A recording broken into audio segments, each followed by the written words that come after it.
¿De acuerdo? ¿Vale? Entonces, comienza. Es el título. Entonces, para romper el hielo, y mientras gente viene, estamos diciendo el cáncer. Pues sí, tenemos ya un 56% de curaciones, pero claro, hay que ir con mucho cuidado, porque no es lo mismo hablar de África, o el sur de África, o de Asia, o Centroamérica, Sudamérica, que Europa, Estados Unidos, Canadá, o Australia, ¿entendéis, no? Por lo tanto, esto en las sociedades industrializadas y opulentes. ¿Hay más cáncer hoy en día? Pues parece que sí, pero posiblemente porque hemos alargado la vida de la gente casi 20 años. Mi abuela se murió a 72 años y era normal morirse a esta edad, las mujeres. Hoy en día es 84 años. Es que en mi generación he visto ya una prolongación de la vida de más de 15 años. Si a esto añadimos que los diagnósticos se hacen mucho más precisos hoy en día, el TAC, la resonancia, los PETs, pues también y la gente está mucho más concienciada de ir a los hospitales. Antes no iba. Mi abuela decía que no voy al hospital porque todo el mundo sale hepatitis para adelante, decía mi abuela, ¿no? La concepción antes de ir al hospital era morirse, básicamente. O sea, hablo de hace 40 años, ¿no? Hoy en día es a curarse o mejorar. Por tanto, hacemos un diagnóstico, digamos, como 5 años antes, como mínimo, porque la gente acude antes a los hospitales y tenemos métodos de diagnóstico mucho más precisos. Por tanto, tenemos como 20 años o 25 más entre diagnóstico y prolongación de la vida, y por tanto vemos más cáncer. ¿Que hay más cáncer? Necesitamos unos 20 años para definir si hay más cáncer. Sí que es cierto que vemos más en cáncer de mama, más gente joven con cáncer de mama, pero no podemos decir en el momento actual que ha aumentado la incidencia. Necesitamos como 20 años, un corte para poderlo decir, ¿no? Pero sí, como lo diagnosticamos antes, pues igual tenemos más cáncer de mama, que lo curamos porque está en estadios preliminares, ¿no? Sigas. Esto es una diapositiva que algunos lo habéis visto, la pongo siempre, porque a partir del año 1990 el cáncer empieza a bajar, diríamos, en mortalidad. Hay más casos, tenemos más población que tiene cáncer, pero lo estamos curando más porque hacemos diagnóstico precoz en gran parte en las sociedades industrializadas. Para seguir. Aquí empiezo, entonces ahora empiezo un poco, curamos el 56% de los cánceres, en mama curamos un 40%, en Cataluña, en el resto de España, en Europa, no todo el mundo, cuidado, pero hacemos solo un 35% de mastectomías. En mi época de estudiantes nadie se escapaba del cirujano, ¿de acuerdo? Pero, ya verás. Entonces, y aquí es donde empiezo mi charla de hoy, ¿no? Veréis cómo os voy sé que muchos de vosotros tenéis cáncer, la gran mayoría, no os voy a asustar, es mejor conocer a nuestro partner, ¿no? Nuestro intruso, pero al final veréis que hay muchas maneras de combatirlo. Pero empiezo en la parte describiendo cosas que igual no desconocéis del cáncer, por eso es difícil de cierta manera combatirlo, pero las estrategias que el ser humano está haciendo para llegar a conquistarlo en nuestro siglo.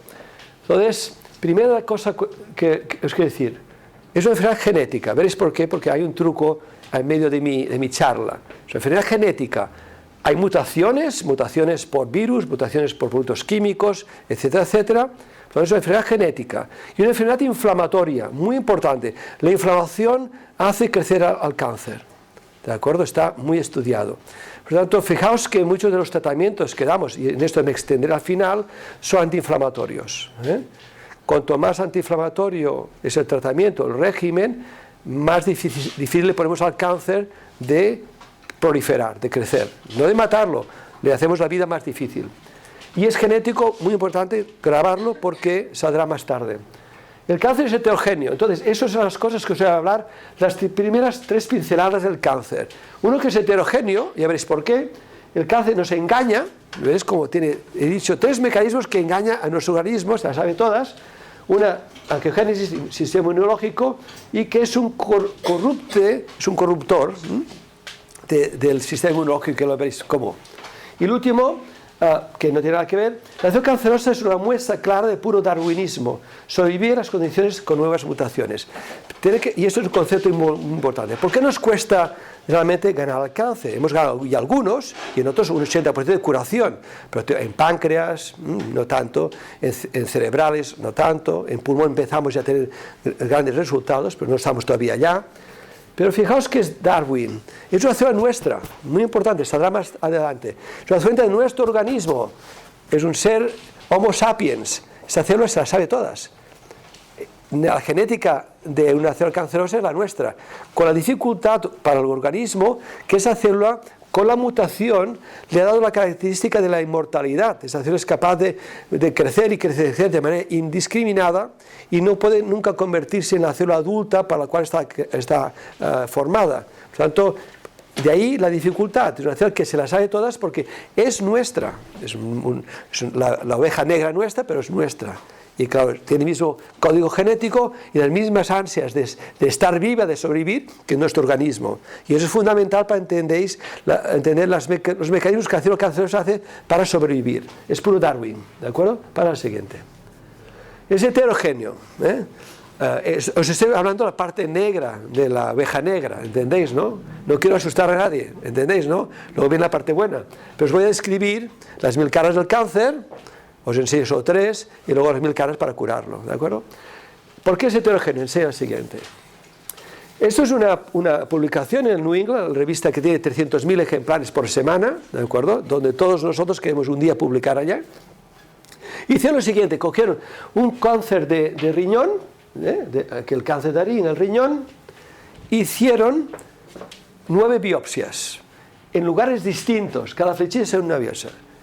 Pues un cáncer grande, hacen 9 biopsias y hacen la genética de esas 9 biopsias. Está aquí. ¿Entendéis? ¿Qué encontraron? Que las 9 biopsias, cada una es distinta de la otra, la genética. Por tanto, cada biopsia es un poco distinta. Si hay suerte, las 9 alteraciones genéticas de esas 9 biopsias harán que el fármaco responda a la quimioterapia. Si realmente tenemos mala suerte, algunas de estas biopsias ya sean resistentes al tratamiento que damos en primera línea. Y esto concuerda con lo que muchos de nosotros, oncólogos, ya pensábamos hace muchos años, que en tumores ya un poco grandes, dentro del tumor había otros tumores ya dentro. Y que las grandes victorias iniciales, grandes respuestas, son sacadas a los pocos meses por una reactivación del tumor. ¿Qué habíamos hecho? Habíamos eliminado las mutaciones sensibles a la quimioterapia, habíamos dejado un 1%, un 2% del cáncer que era resistente ya inicialmente. Esto que nosotros intuíamos cuando yo era estudiante, lo hemos demostrado con la genética. Por lo tanto, el cáncer, cuando va avanzando, va haciendo más mutaciones a sí mismo y va acumulando mutaciones. Muchas de ellas reaccionan bien a la quimioterapia, a la radioterapia, y muchas de ellas se hacen resistentes y de ahí las recaídas, ¿de acuerdo? Por lo tanto, primer punto es heterogéneo, se pasa. Engaña nuestro organismo, primero con la angiogénesis. Pasa al siguiente. Eso lo sabía Froman, que era un pediatra del Children's Hospital de Boston, que yo conocí, que puso en el papel lo que todos los cirujanos sabían. Cada vez que un cirujano se enfrenta a un tumor, lo ve muy vasculado.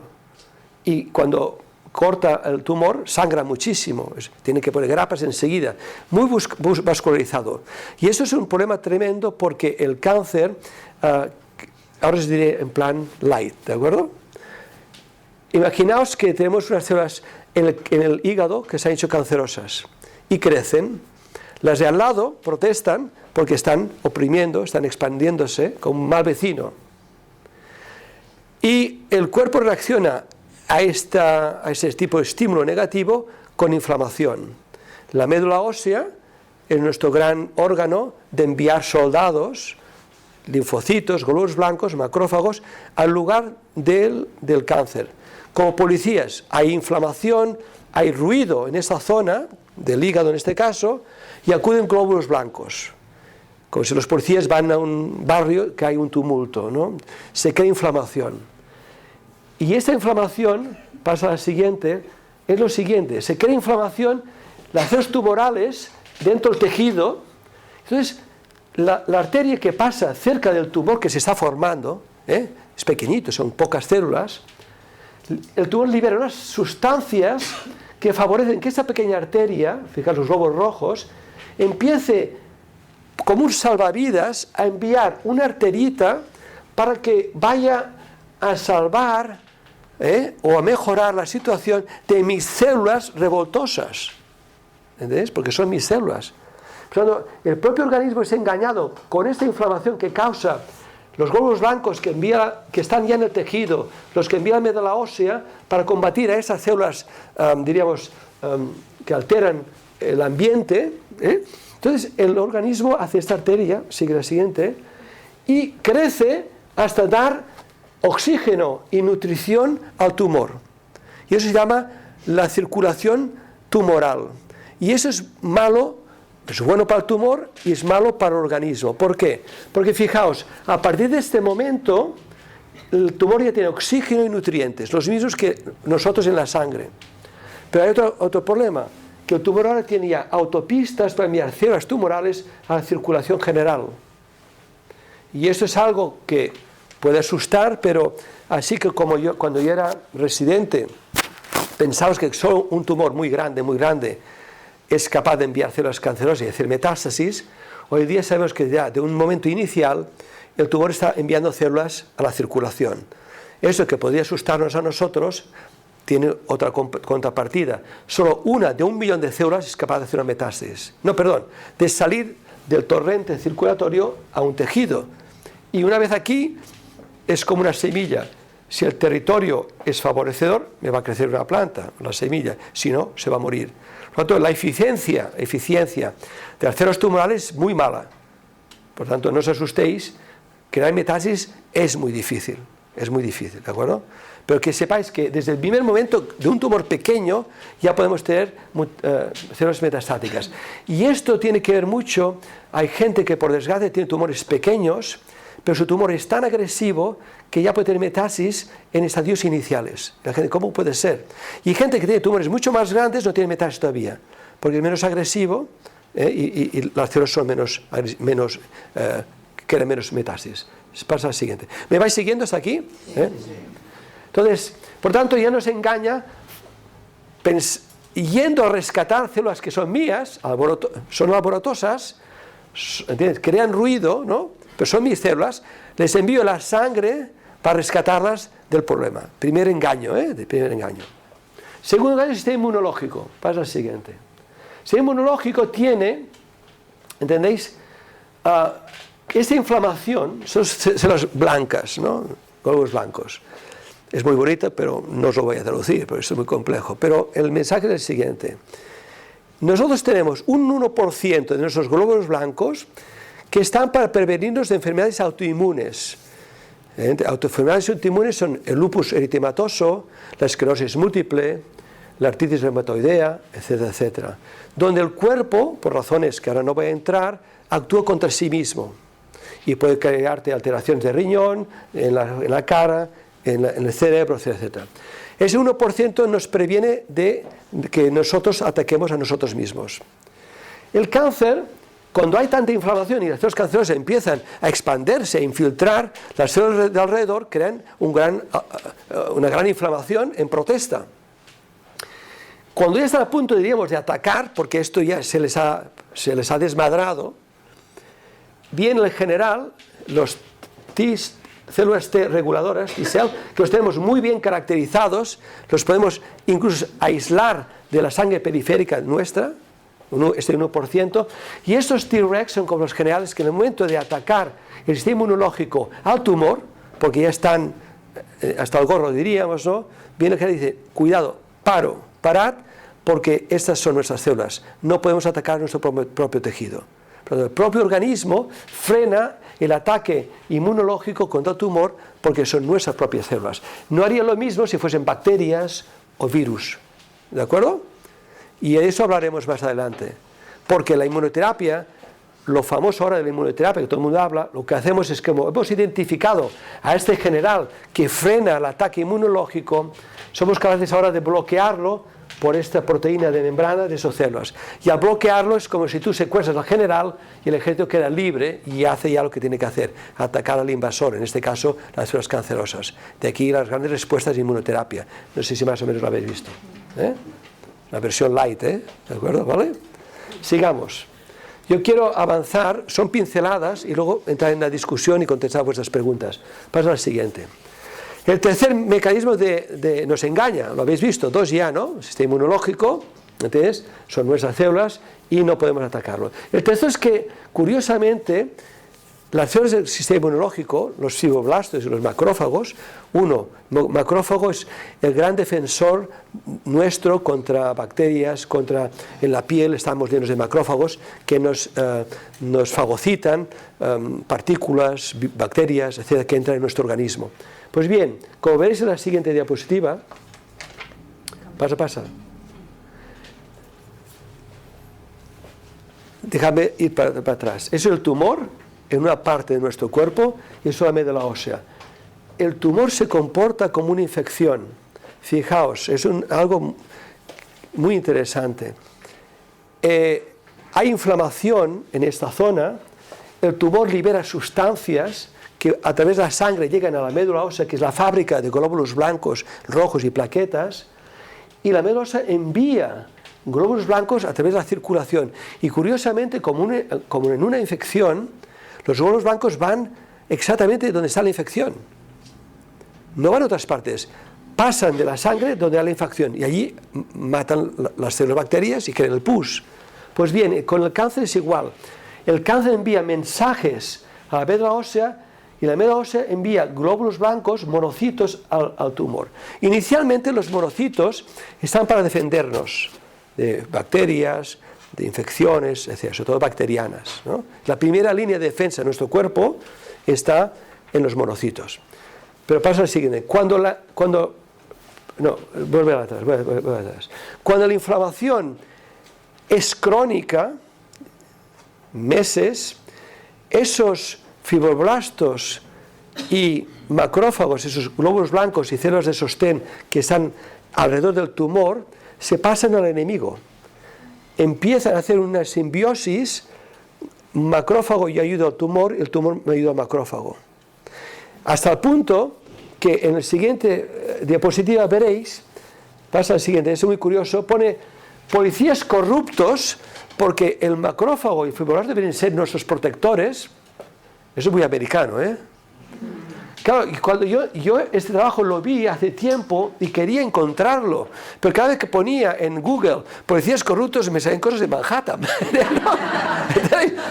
pero nada de científico, nunca lo encontré. Y un día me salió en unas de mis diapositivas que tengo coleccionadas y claro, las rescaté. Policías corruptos, células inflamatorias promueven la angiogénesis tumoral. ¿Lo veis, no? Sí.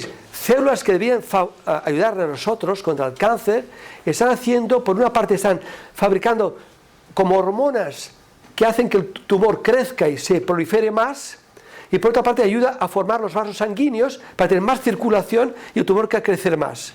Por lo tanto, fijaos que ya es el cómo, y eso está publicado en una revista de revisiones muy importante, Opiniones de Oncología Actualizadas, ¿no? Fijaos, por tanto, ya os he dicho tres sistemas como el cuerpo nos engaña, ¿no? La parte de la angiogénesis nos forma vasos sanguíneos, el cáncer no es atacado porque pensamos que es células mías, no me pueden atacar mis propias células, yo las voy a defender.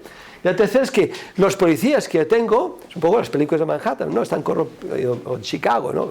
Pero que no hay ninguno en Chicago ni en Nueva York aquí. Entonces pues, son como comprados y se pasan al enemigo, con lo cual la cosa nos pone difícil. Vamos bien hasta aquí, ¿no? ¿Vale? Va, sigamos. Entonces tenemos un problema con los astronautas, ¿no? Houston, we have a problem, ¿de acuerdo? Y ahora cambio de tercio, ¿de acuerdo? Pasa al siguiente. Entonces, ¿qué estrategias tenemos para hacerlo? Antes que ninguna otra cosa, los médicos y los oncólogos tenemos que prevenirlo. Dieta, ejercicio, salud mental, etc. Cosas que todos vosotros aquí sé que lo hacéis. Si no, no estaríais a las 7 de la tarde, ¿entiendes? Aquí, ¿no? ¿De acuerdo? La genética, muy importante, pero no es lo único. Estamos en una época, como se enseña pronto, que parece que todo es genética. La genética nos va a ayudar mucho en qué cosas, pero en otras quizás no. Tratamientos antidiana, como ya la biología ha avanzado tanto, ya conocemos de la célula cancerosa estructuras que sabemos que participan en el cáncer. Pero el problema que tenemos en el cáncer es el siguiente. Es como un edificio. Es que aquel edificio sería el tumor. y visualizamos paredes. Y vamos a enviar bazocas o proyectiles contra las paredes, pero cada vez con una sola pared. Claro, si la pared es maestra, vamos bien. Si es un tabique, vamos mal. Porque sabéis que si yo me tiro 4 tabiques no pasa nada al edificio. Si me cargo, destrozo 1 o 2 paredes maestras, puede que el edificio se baje. Por lo tanto, unas grandes dificultades que tenemos, que empezamos ya a vislumbrar cuál es la realidad y no, es identificar cuál es la diana pared maestra de la que es un copiloto, es un tabique, y destrozarlo no vamos a conseguir casi nada. De aquí grandes fracasos que hemos tenido con el tratamiento antidiana, porque lo hemos hecho sabiendo que es una estructura que participa en el cáncer, pero que no es fundamental. El cáncer va a ir de rositas, ¿de acuerdo? Os enseño unos ejemplos de manipular el sistema de defensas.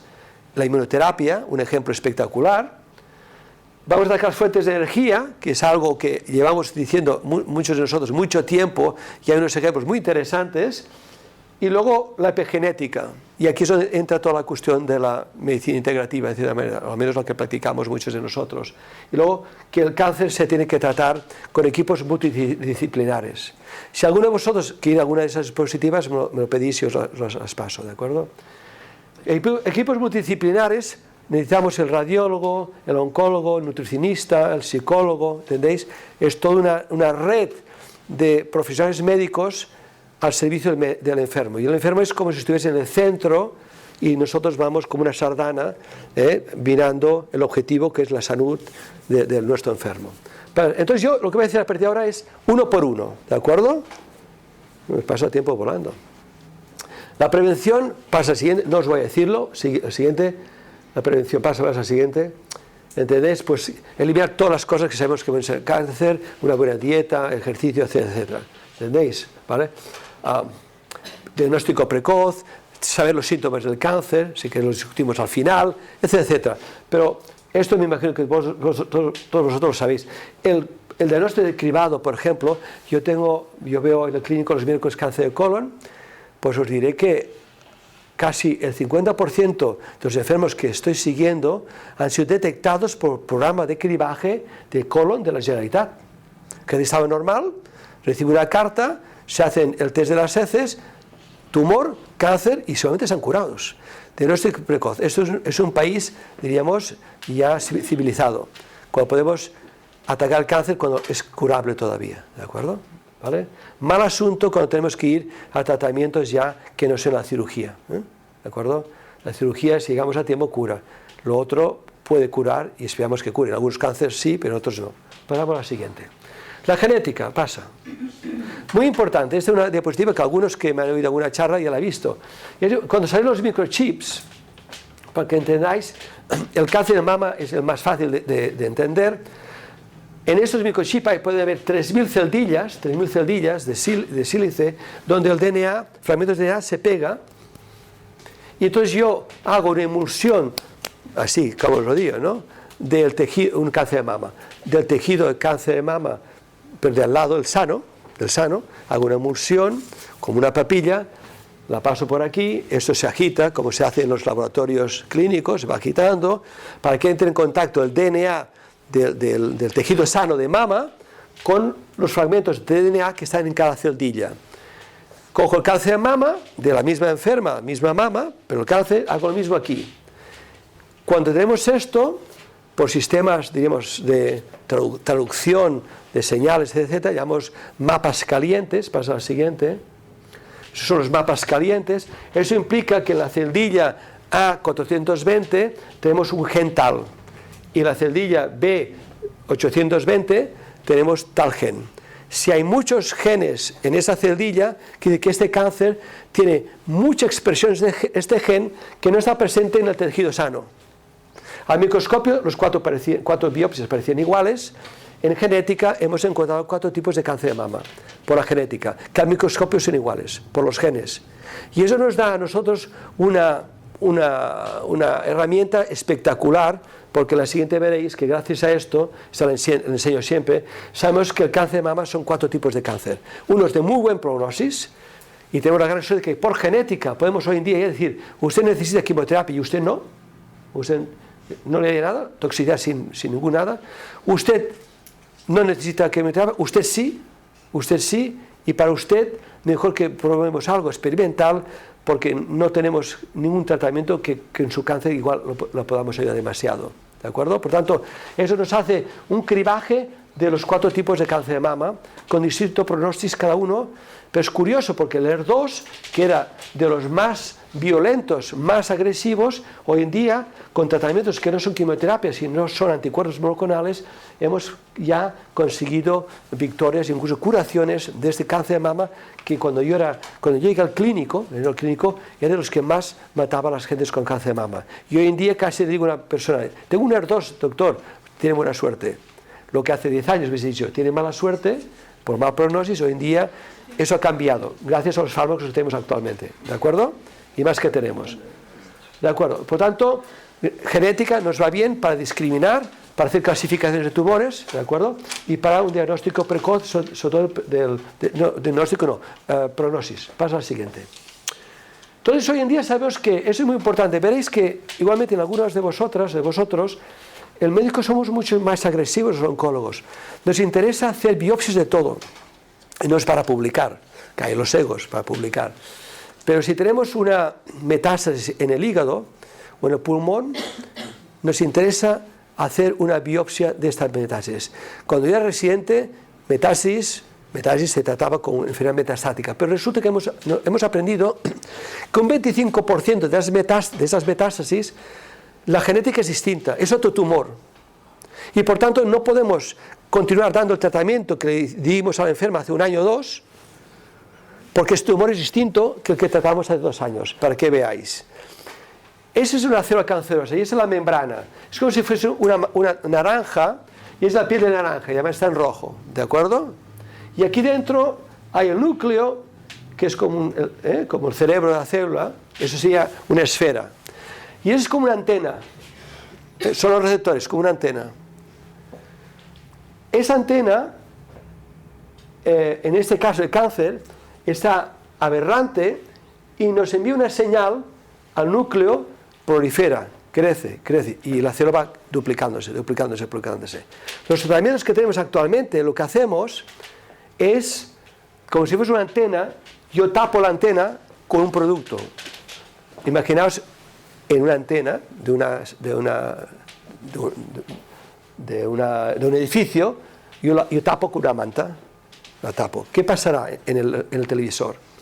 Habrá nieve, no se ve ningún canal, ¿de acuerdo? Esto es lo que hacemos nosotros en química con los receptores o antenas de las células. Cuando este receptor nos causa cáncer, lo bloqueamos químicamente, una televisión lo hacemos físicamente, con una manta, y no tendríamos ninguna señal en el televisor. En este caso, ¿entendéis? Hemos descubierto que en el cáncer de colon, si la mutación está aquí, lo tenemos malo esto. Porque imaginaos el ejemplo de la antena y la televisión. La antena yo la puedo cortar por arriba o poner una manta. También puedo cortarla por el cable que va por el centro de la finca, ¿no? Y no me llega nada aquí. Pero si la mutación no la tengo aquí, ni aquí, si la tengo aquí, pasa al siguiente. Mira qué está pasando. Esto va a su bola, es independiente. Por tanto, imaginaos que si yo corto aquí o aquí, la imagen pasa de antena y pasa de cables, porque es independiente. La mutación está aquí y aquí tenemos un problema. Aquí, cualquier fármaco que demos para cortar aquí, arriba o abajo, la antena o el cable, no nos hará ningún efecto. ¿Qué significa esto? Que tenemos ya hoy, con esas mutaciones, en el cáncer de colon, un 60% de los enfermos no tiene esta mutación, pero el 40% sí. Ahorramos al enfermo de un fármaco carísimo y que pierda 4 meses de tiempo hasta que vea los resultados. Por lo tanto, ya la genética nos ayuda a identificar fármacos que funcionarán o que no funcionarán.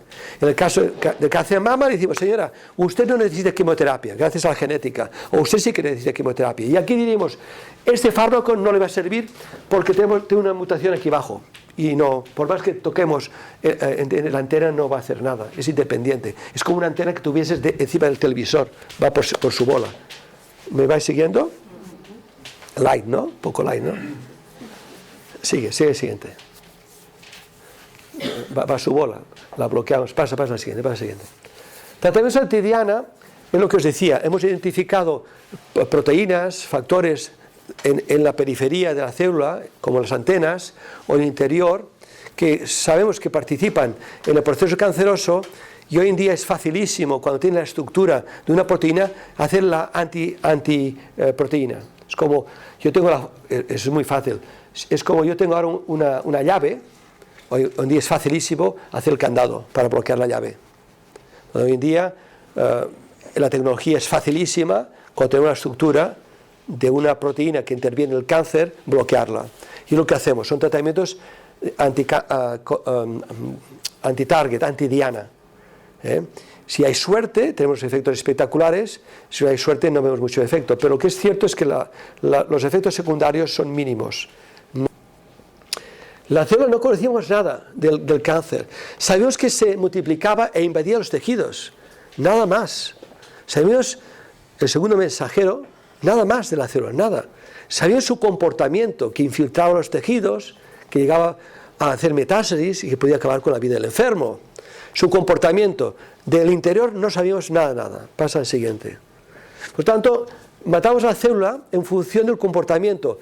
Aquella célula que proliferaba mucho, nos la cargamos, la matábamos, como con balas de cañón matamos moscas a veces, ¿no? Como veréis, esto es Google hecho por mí y se nota que no, ¿veis? ¿De acuerdo? Pero bueno, uno hace lo que puede, ¿no? Pero se entiende, ¿verdad?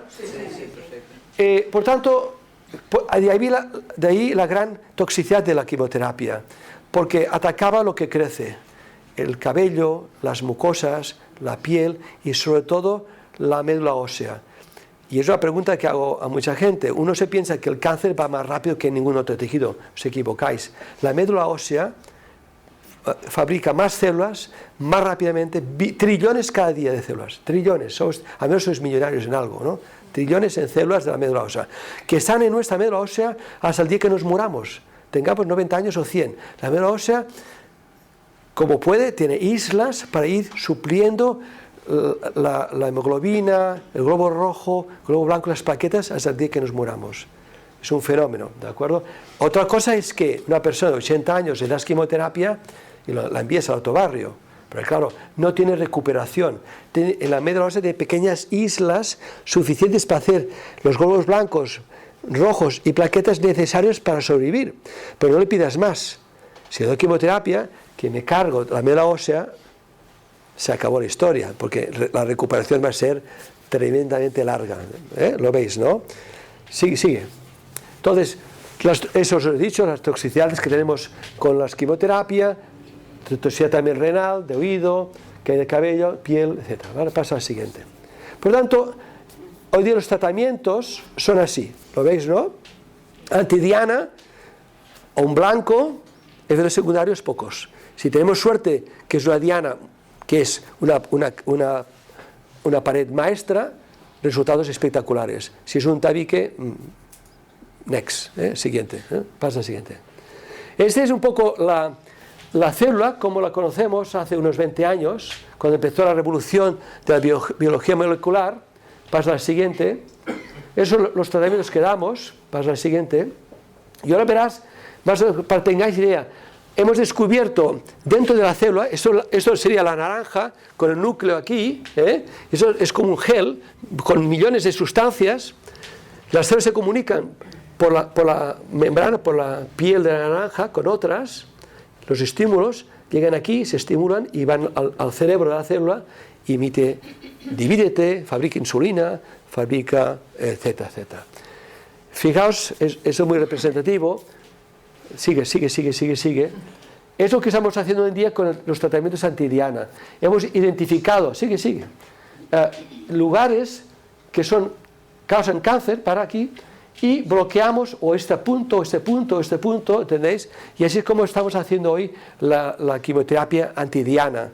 Identificado proteínas bien de la corteza de la célula, bien del citoplasma o bien de incluso del propio cerebro de la célula núcleo, y con fortunas dispares, grandes resultados, grandes fracasos.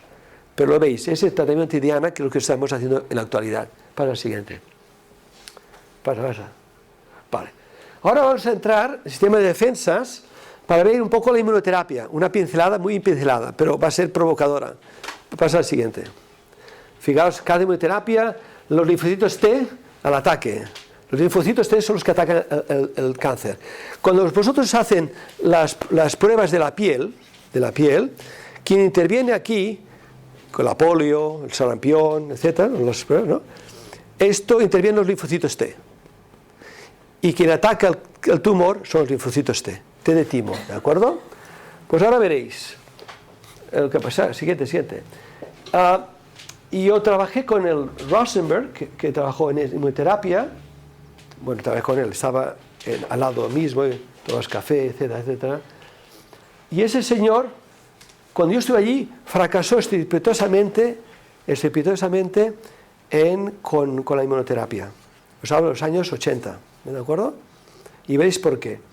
La idea es muy interesante. El problema de inmunoterapia, y os adelanto, que es como artesanal, enfermo por enfermo. Por lo tanto, es muy importante, sea más importante cuando podamos ir a escalas industriales. Pero fijaos, veréis, él ve un tumor, todos los tumores están infiltrados por linfocitos T, pero no son capaces de destrozar el tumor. Por lo tanto, el organismo envía a los soldados a atacar el cáncer, y esos soldados se llaman linfocitos T de timo. Los ve, crean anticuerpos, inmunoglobulinas. Entonces, eso están infiltrando y están allí por alguna cosa. Otros no están, pero los que están aquí nos dan algo. Han identificado a esto como no propio, como invasor, como extranjero. ¿Entendéis? El tumor. Y lo están infiltrando, pero son incapaces de destrozarlo. ¿Y qué hace? ¿Qué hizo el Steve Rosenberg en el LCI de Bethesda, Washington? Cogió ese tumor, lo rompió, como en la carnicería, aisló los linfocitos, los glóbulos blancos que estaban dentro del tumor. Entonces, en el LCI donde estaba, se descubrió la interleuquina 2, que es el factor de crecimiento, la hormona de los linfocitos T, con lo cual, si tú tienes linfocitos T y les pones esta hormona, crecen delante de tus ojos. Por lo tanto, aquellos pocos linfocitos que había aquí, los expande con la hormona de los linfocitos T, tiene una gran cantidad, y los daba al ser humano. Desastre. Algo funcionó, no funcionaba bien. ¿Qué ha hecho él ahora? Y eso es espectacular. En melanoma tiene un 80% de respuestas completas. En melanoma, metastático, 80%. Metastático es menos de un año de vida, ¿entendéis, no? Hace lo siguiente, coge esos linfocitos y los pone en 6 o 7 o 8 o 4 platas de Petrix, las platillas de los laboratorios. Y a cada uno le pone un trocito de tumor. ¿De acuerdo? Si el linfocito reconoce al tumor como tumor y se excita, esas cosas pasan también con los linfocitos, se animan, ¿no? Libera interferón. Entonces, él lo que hace es identifica aquellos pocillos donde encuentra interferón en el líquido, que implica que los linfocitos de aquí se han estimulado, los de aquí no. ¿Y qué hace ahora? Recoge solo los que se han estimulado, no los otros. Antes hacía una dilución, todos al barullo, no tenía respuestas. Lo que hace ahora es escoge estos dos, que son los que han reaccionado produciendo interferón, y esos dos les pone interleuquina 2, ¡buah!, y los expande tremendamente y los infunde al sujeto. Fijaos que en el fondo yo he aislado linfocitos, glóbulos blancos que están en el interior de mi tumor, he identificado a aquellos que reconocen el tumor como enemigo, solo esos, los he expandido con la hormona que hace crecer esos glóbulos blancos y los doy de vuelta al enfermo, ¿vale? Pasa al siguiente. Fijaos, melanoma, fijaos, metastático, mirad el tiempo. En unos meses desaparece totalmente. Pasa al siguiente. Aquí un melanoma, aquí y aquí, desaparece en semanas. el tumor ha desaparecido. Y hay muchas otras más vistosas con tags, etc. No se enseñan las cosas visuales, ¿no? Pero con tags desaparece. Se ha limpiado completamente el melanoma, ¿entendéis? Con los linfocitos, los glóbulos blancos del propio enfermo. Y ahora me han contado, se ha publicado hace una semana, o sea, en un congreso, creo que en el europeo de Berlín, de hace 2 semanas, que eso se ha hecho ya con un cáncer de mama. Han hecho lo mismo, un cáncer de mama, el tumor tiene que ser un poco grande para tener suficientes linfocitos para expanderlos, respuesta completa. Por tanto, estamos delante de algo que esto es muy bonito, porque utilizamos el propio organismo, no sabemos cómo funciona, pero la naturaleza ya nos dice qué linfocitos están en el tumor, y nosotros solo tenemos que aprender cuáles son los que nos interesan y de cuáles no. Seleccionamos, los ampliamos, respuestas espectaculares con los glóbulos blancos del propio sujeto. No hace falta que me tenga más. Pero es un camino que estamos ahora avanzando muchísimo y que dentro de poco se intenta hacer que sea algo más industrial, que podamos identificar en esos melanomas o cáncer de mama cuáles son las cosas que nos hacen estimular el linfocito y hacer esas cosas de manera sintética. Y aquí me paro porque es más lejos, pero el concepto lo he escogido, ¿no? Es una gran revolución, es parte de la inmunoterapia. La inmunoterapia es más cosas. La inmunoterapia es lo que os he dicho antes, bloqueamos al general, entonces el sistema inmunológico ataca al tumor.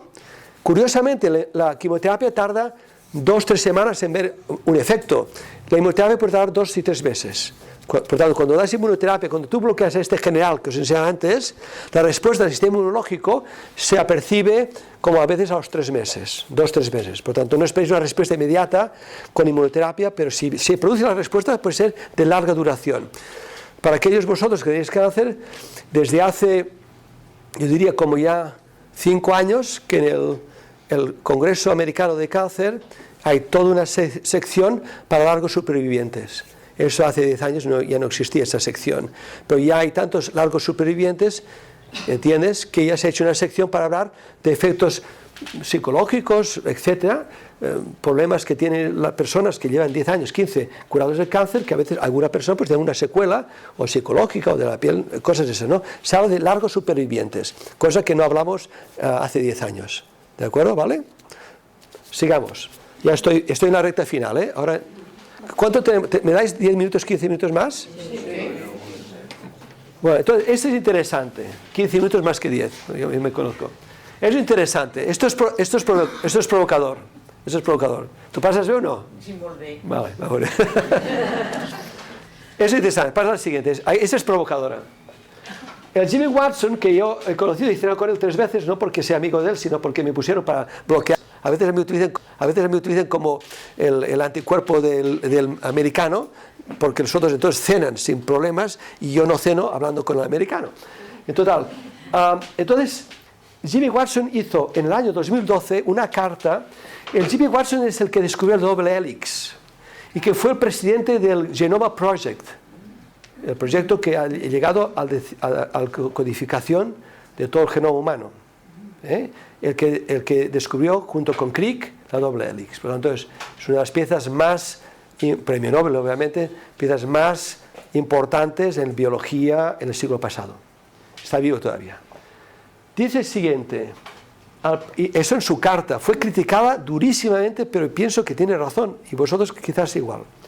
Al paso que va la oncología, en 10 años tendremos una enorme colección de genes, pero si queremos vencer al cáncer. Resulta que con esas cosillas que os digo, de las celdillas, nos salen 4.000 genes, pero la función de esos genes igual sabemos solo de 300. De los otros 2.000, 4.000 no sabemos su función. Y vamos acumulando, ¿entiendes?, nombres que ponemos genes, que no sabemos su función. Pero él dice que dentro de 10 años tenemos una colección tremenda como de sellos, que la mayoría no sabemos qué significado son esos genes. Dice, para destruirlo hay que atacar a sus fuentes de energía. Interesante, ¿eh? Es hora de un cambio de estrategia. Y ahora empiezo mi parte más provocadora. Para la siguiente. Dice, impedir que las células cancerosas se multipliquen no parece una manera prometedora de atacar al cáncer, ya que cientos de genes humanos son drivers, es decir, son los que dirigen, son las paredes maestras, no son tabiques, son paredes maestras, que puede alterar multitud de vías, de manera que las células pueden ajustarse para alterar el uso y producción de su energía. En otras palabras, la célula humana es del Homo sapiens, se las sabe todas, y si lo atacamos una parte, es capaz de reajustarse. Darwin, quien sobrevive en Darwin, no es el más fuerte, se adapta más a las condiciones del terreno, ¿no? Para alterar el uso y producción de su energía. Podemos secuenciar cada pieza del ADN que haya existido, pero no creo que consigamos encontrar ningún tendón de Aquiles. Entonces dice, él, que es el padre de la genética, fijaos, el de la doble X, dice que nos vamos a marear con tanta genética, pero posiblemente en 10 años tenemos donde estamos ahora. Hay que buscar otras alternativas. Y en cierta manera, os lo diría así, en gente de pie, es como si un coche fuese el cáncer y nos sale de esa calle, de esa portería, y yo le bloqueo la diagonal. Me coge Gracia. Corto de Gracia, me coge la diagonal Palmar. Sí, me va a encontrar maneras múltiples de escaparse. Si le corto una calle, me va por la otra, ¿no?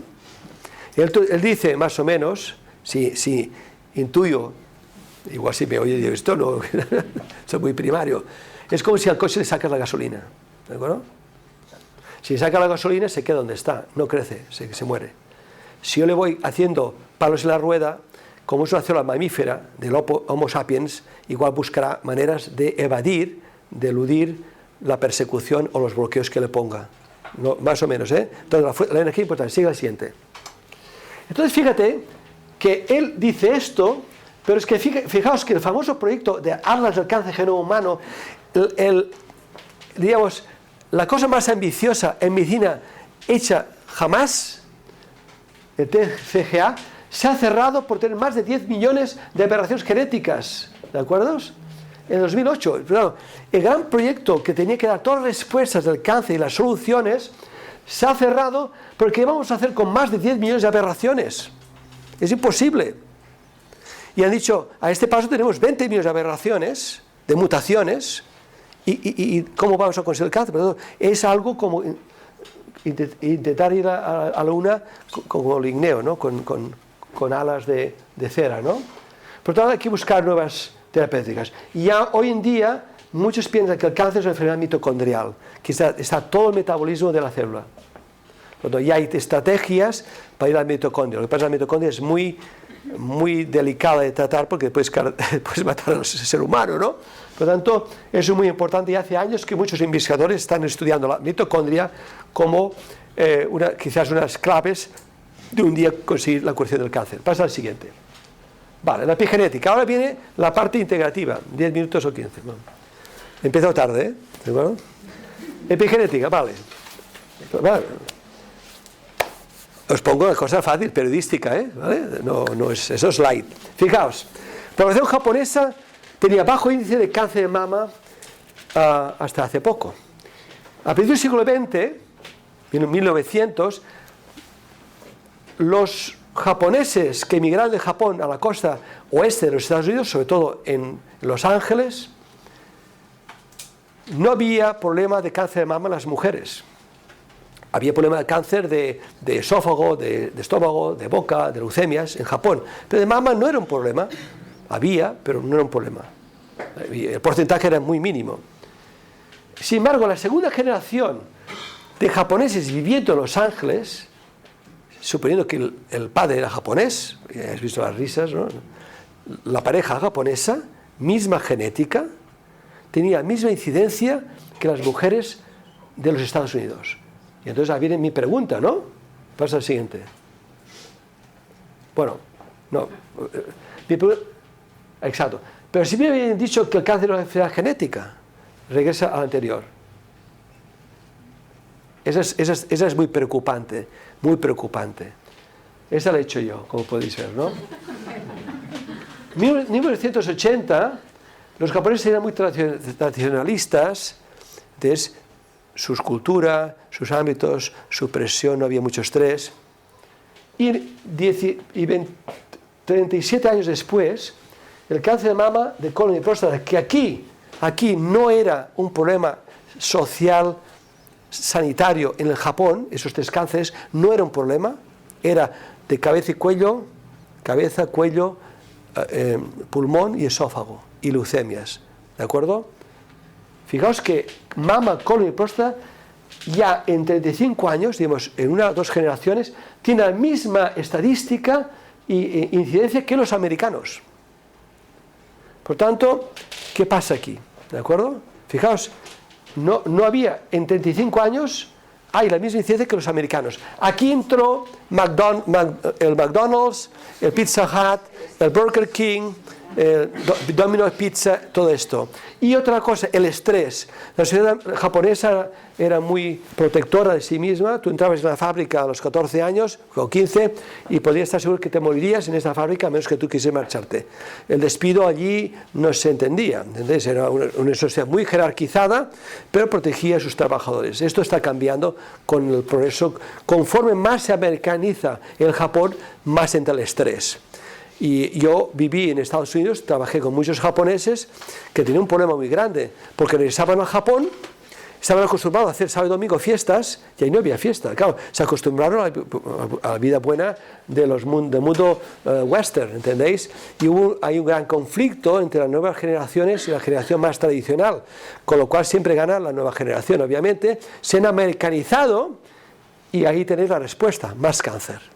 Factor ambiental. Y ahora viene la pregunta del millón, la siguiente, pasa. Yo a mis estudiantes les digo que el cáncer es genético. ¿Cómo puede ser si los padres son japoneses? ¿Entiendes? ¿Y qué pasa aquí? La respuesta está en la epigenética. Y aquí entra el gran valor de los tratamientos integrativos. La siguiente es muy interesante. Esto es una mano. No es un cisne, una mano, os he engañado, pintada, para ver si estáis despiertos. Estáis muy poco despiertos. Os he cogido, estáis ya saturados. Hay que fijaros en nuestro entorno, ¿de acuerdo? Paso al siguiente. Fijaos, importante, la epigenética, que Manuel Estellé son los líderes mundiales, que está aquí en Belviche, ahora se pasa a Canruti. Fijaos que el tomate, la manzana, la naranja, ¿entendéis? La soja, la cúrcuma, todo esto altera la metilación del DNA o la modificación de las histonas. Eso es epigenética. ¿Qué es epigenética, para que me entendáis?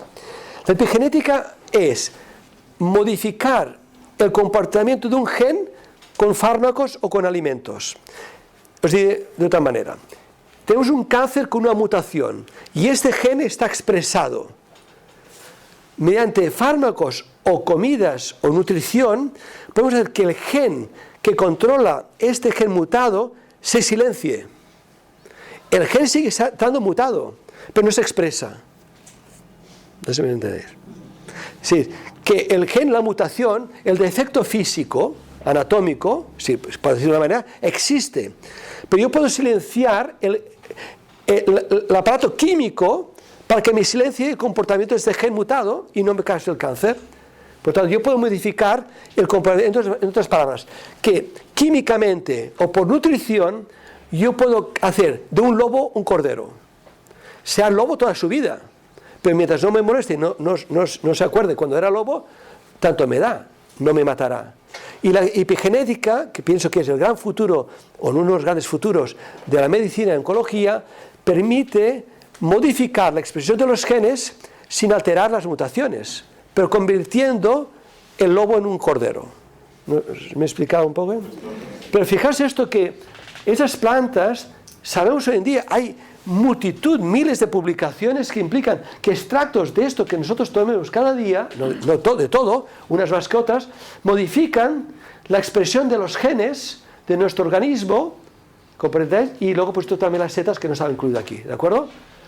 Y claro, este mapa es mucho más grande, os he hecho una pincelada, pero es una manera, por epigenética, con la nutrición, con nuestros hábitos incluso emocionales, poder controlar genes que son nocivos para que dejen de ser nocivos químicamente, sin alterar la anatomía o la alteración genética, pero si están silenciados, so be it, que dicen en inglés, ¿vale? Pasa bien. Entonces, y aquí vengo, ya estoy en el slalom final, ¿Se le ocurre algún motivo por el cual los extractos de plantas y hongos pueden tener efectos terapéuticos? El hombre prehistórico estuvo en nuestra vida pues un cuarto millón de años, ¿de acuerdo? El Homo sapiens, 80.000. Árboles y plantas, 370 millones de años. Y los hongos, 405. Pasa al siguiente. Según... me falta algo. ¿Pasa al siguiente? No. Pasa. Según, ya veréis, tengo un fósil de Aberdeen en Escocia que es de más de 400 millones. Por tanto, los hongos y las plantas han estado en nuestro planeta por más de 350 millones de años y han sufrido periodos glaciares, volcánicos, de sequía, dinosaurios, pisotones de dinosaurios, lo que queráis, ¿no? Y se han espabilado para sobrevivir. Una planta, tú que es una planta, la pones en agua y te hace raíces y puedes hacer otra planta. Córtate un dedo y pon en el agua. Esa da barba a los hombres, a vosotros, ¿tenéis? Os aburriréis viendo cómo el dedo... Y es así. El DNA está en cada trocito digamos, de la planta, capaz de regenerar un árbol o una planta, ¿no? Os lo digo porque, fijaos, las plantas, es interesante, los taxanos es el gran fármaco, diríamos, en cáncer de mama, cáncer de cabeza y cuello y cáncer de ovario. Pues el cáncer, el taxano se extrae de este abeto, tajo europeo, tejo, o del tejo de la costa oeste, aunque hay en Andalucía hay un lugar que hay, y también en algunas partes de España. Resulta que no sabía que quien hace el árbol tiene un hongo, y este hongo es el que fabrica el producto, el taxano. De la simbiosis hongo-corteza del tejo, nos sale un producto que es la gran revolución en quimioterapia en los últimos 15-20 años. Pasa al siguiente.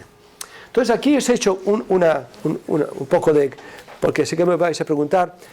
Ayer entré en vitamina C. Linus Pauling tomaba megadosis, 10 gramos al día tomaba, 10-15 gramos al día. La vitamina C endovenosa, y hay cantidad de revistas que implican que la vitamina C tiene un efecto, digamos, protector. Hay un estudio en enfermas de Suecia, que no está aquí apuntado, 3.050 mujeres, aquellas que tomaban con cáncer de mama, aquellos que tomaban vitamina C, el índice de recaída era mucho inferior a los que no tomaban vitamina C. Eso está publicado, son 3.050 enfermas, no intervencionistas. Tú seguías enfermas, mirabas las que tomaban vitamina C y las que no, y el resultado es muy superior a la gente que toma vitamina C para evitar recaídas, ¿no? Tiene un efecto también antioxidante, etc. Por tanto, hay literatura con vitamina C, bien oral a dosis altas, bien endovenosa. ¿De acuerdo? Para el siguiente. Yo lo que voy a lo siguiente. Como hay tanta presión contra las pseudociencias, etc., donde pongo mi palabra, pongo una referencia. ¿Entendéis, no? Pero os digo que he puesto 3, pero hay como 50 en los últimos 3 años. El caldo mariano, que la gente se ría, es el thistle milk o silibin.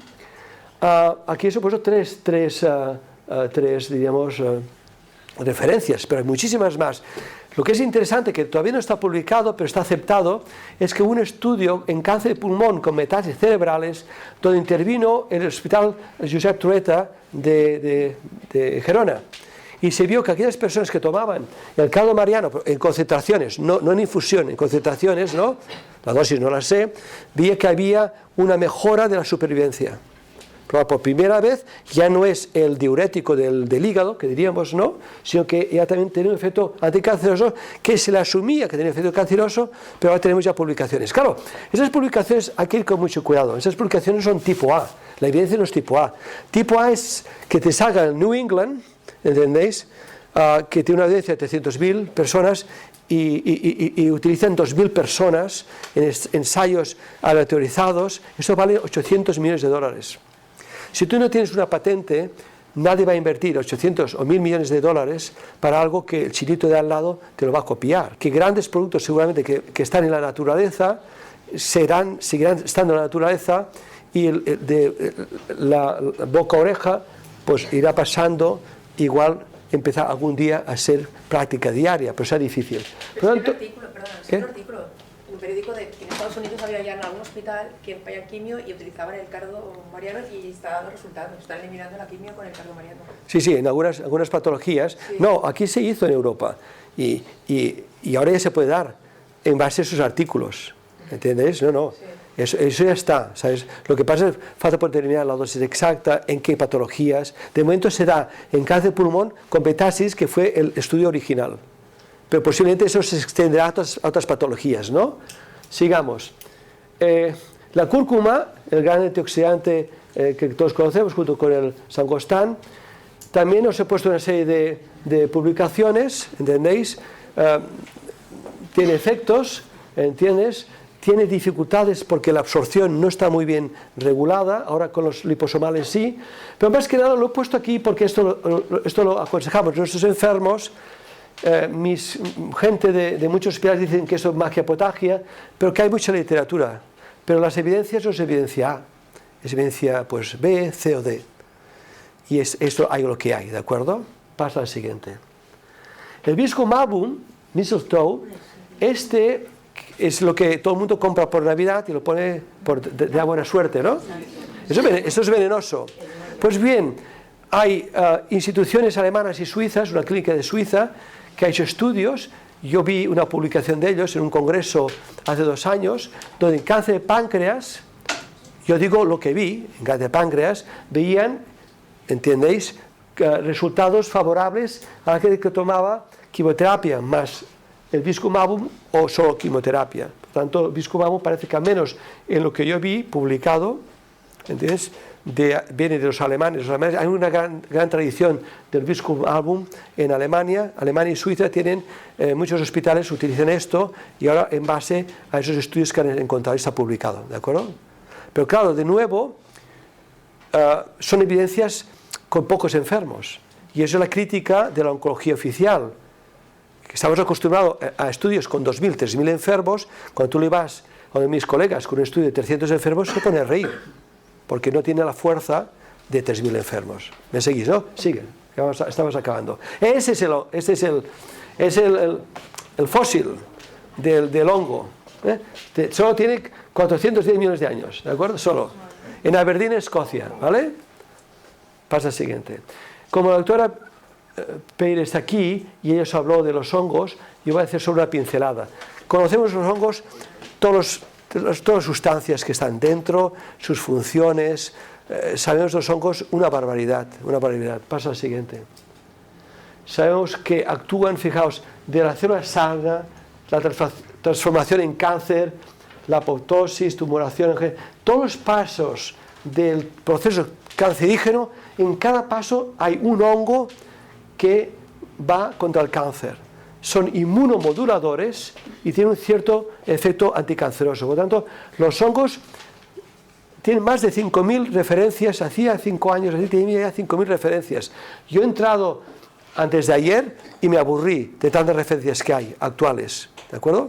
Por lo tanto, es algo a tener en cuenta el poder de los hongos como inmunomodulador, como disminución de los efectos secundarios y también como anticanceroso. Fíjate esto. Hay cantidad de publicaciones, 2004, 2005, que ponen 1.009 mujeres, ¿no?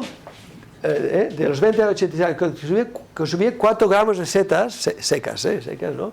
Shiitake maitake, pues resulta que tenían una supervivencia tremenda, fíjate, mucho mejor que los que lo tomaban en prevención del cáncer de mama, y extremadamente. Por tanto, el tomar hongos, en este caso es diariamente, como nutriente, como parte de como infusiones, ¿entendéis?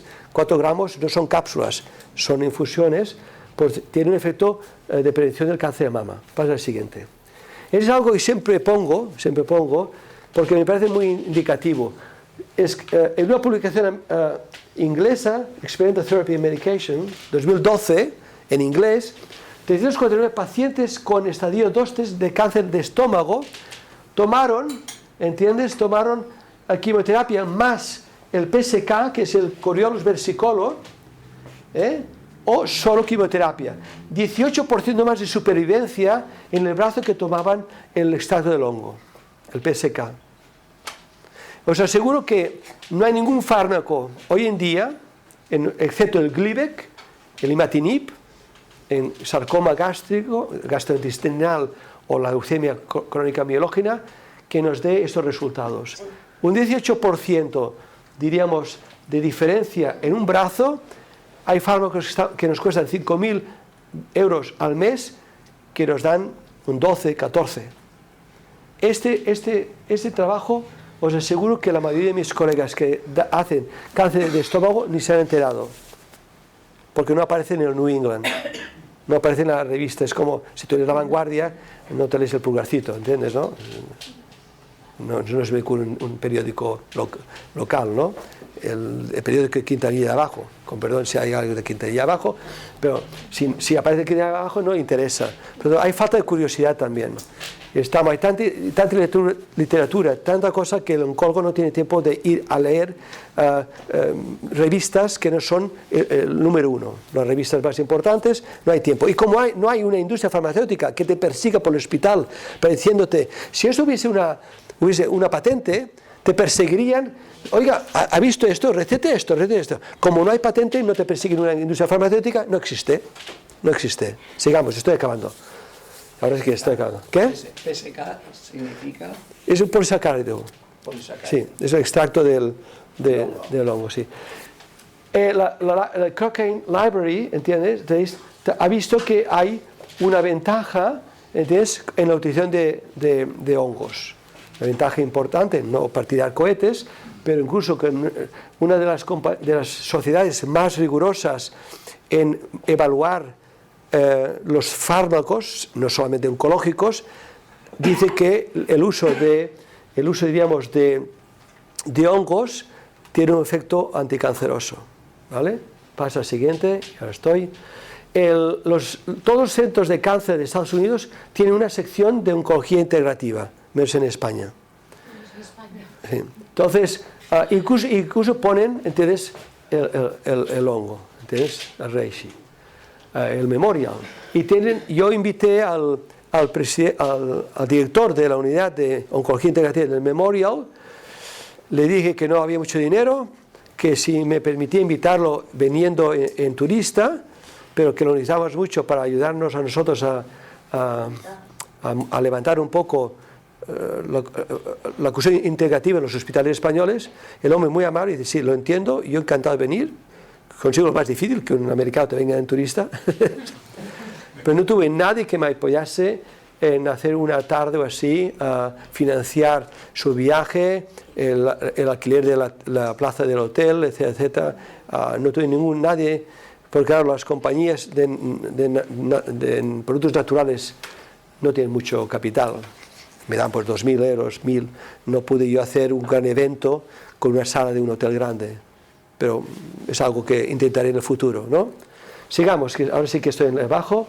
Es el paradigma actual. La oncología medicina actual se basa en la evidencia. Lo que yo enseño a mis residentes y a mis estudiantes, lo más correcto es que la acumulación de experiencia para mí equivale también a evidencia. Son los chinos. Y la falta de evidencia no significa falta de efectividad. Eso lo decía Carl Sagan. Carl Sagan, para mí, era un poco de ídolo. Cuando llego a Estados Unidos, Carl Sagan era un astrofísico, un gran comunicador que aparecía en el canal 13 o PBS de Nueva York, de la costa este, y explicaba como un dios la astronomía, los planetas y un poco la vida de nuestro planeta, ¿no?, desde la perspectiva de astrofísico. Pues ese señor decía esto, ¿no?, que la falta de evidencia no significa falta de efectividad, has de probarlo, pero no descartes nunca algo porque no se haya probado. Y si los chinos le iban haciendo 4.000 años, o son tontos, y son muchos millones para ser tontos, o es que igual tienes razón. ¿Sí o no? Sigue. Muy bien, pues estoy acabando. ¿Qué aporte puede aportar la oncología integrativa? Pasa al siguiente. 3 cosas. Mejora la calidad de vida, eso es casi universal. Mejora la sintomatología, mejora los resultados de los tratamientos anticancerosos. Pasa al siguiente. Acabo con una diapositiva muy americana, Esta no es. La oncología integrativa necesitamos de todos. El fisioterapeuta, el nutricionista, el psicólogo, el oncólogo, ¿entendéis? El reumatólogo, etcétera, ¿de acuerdo? Muy importante. ¿Sigue? ¿Cómo es la oncología del futuro? Preventiva, sabemos cada vez más lo que causa el cáncer, vamos personalizada, cada persona, por la genética, por 1000 cosas, podemos darle, usted necesita esto, aquello, lo otro, y sea multiplicidad integrativa. Pasa al siguiente.